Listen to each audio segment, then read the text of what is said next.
لله عز وجل سنن في الكون. الله سبحانه وتعالى تيقول لنا أن ماشي غير حيت نتوما مسلمين راه ما غتمسكم حتى شي مصيبة، وما غطرى لكم حتى شي مشكلة، وما غتعانيو من حتى شي فاقة مالية، وما غتعانيو من حتى شي حاجة. لا، إلا أخذتم بواحد السنن معينة غادي توصلوا. تركتوا هذيك السنن اللي دار الله سبحانه وتعالى. السنن هي تقول القوانين الكونية صدرها الله عز وجل. إلا تركتوا أنتم هذيك السنن أو القوانين الكونية اللي دار الله سبحانه وتعالى غادي تروحوا في التخلف. الله عز وجل على الكفار في سورة هود، وهي سورة مكية حتى يؤصل للأمر عقديا، يقول لك من كان يريد الحياة الدنيا وزينتها. الإرادة هنا بمعنى النية مع العزم والعمل. من كان يريد الحياة الدنيا وزينتها نوفي إليهم أعمالهم فيها وهم فيها لا يبخسون. على المستوى العقدي ودينيا إلى آخره، في الآخرة ما كيسالوا حتى حاجة. أولئك الذين ليس لهم في الآخرة إلا النار وحبط ما صنعوا فيها وباطل ما كانوا يعملون. لكن حيت بزاف الناس كيقول لك وإحنا مسلمين وانتم كتقول لنا الإسلام وسيدي ربي والأنبياء وكذا والجنة والنار والله على كل شيء قدير، وإحنا عايشين التخلف والويل الطويل والزلط والمشاكل، والآخرين ما كاين لا دين ولا والو، والطرقان عندهم قادة ومسائلهم مزيانة والإدارة كذا. كنقول ليه الشريف راه إلا ما عرفتيش تفرق ما بين ما هو ديني عقدي وما بين السنن الكونية اللي جعل الله عز وجل في الكون، راه يستحيل تزيد لقدام. هذوك الناس خدموه، والله عز وجل حكم عدل يستحيل أن يضيع أجر من أحسن عمله، سواء العمل الدنيوي أو العمل الأخروي.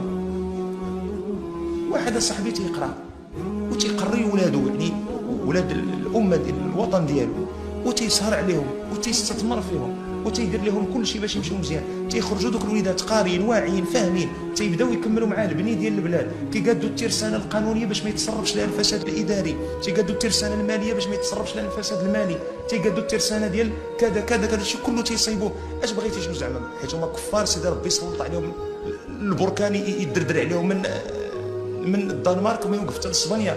وملي جا عندنا حنا المسلمين يقول لك صافي نتوما بلاتي مسلمين صافي بركه حبسوا سميتو هادو راه مسلمين. ما يمكنش اشري.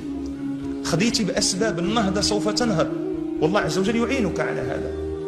خديتي باسباب التخلف ستتخلف، والله عز وجل يخلي بينك وبين التخلف. اش غادي تربح في الاخره هذا موضوع اخر. حنا كنتكلموا على قضيه ديال بناء الوعي بالنسبه للدنيا اللي حنا عايشين فيها، حتى نبني امه تصلح لعماره الدنيا وعماره الاخره. سيدنا ربعي بن عامر، وبهذا اختم ان شاء الله تعالى، ملي كان صيفطوا سيدنا سعد بن ابي وقاص لعند رستم زعيم الفرس انذاك، قال ليه من انتم؟ قال لي نحن قوم ابتعثنا الله لنخرج العباد، لنخرج من شاء من عباده من عباده العباد الى عباده رب العباد، ومن ضيق الدنيا، وذلك تهمني في الشاهد هذا، الى سعه الدنيا والاخره، ومن جور الاديان الى عدل الاسلام. فهذه القضيه هذه ديال سعه الدنيا والاخره، احنا ما خدمنا على دنيا على مستوى الجماعي، اما مستوى الفردي الحمد لله كيف ما قادين الامور ديالنا على قبل الاخره، وجالسين تنقروا علاش هذوك طرات اليوم وعلاش حنا سميتو اذا الله ما كاينش. يا ودي فق من اللي قلبها يرحمه.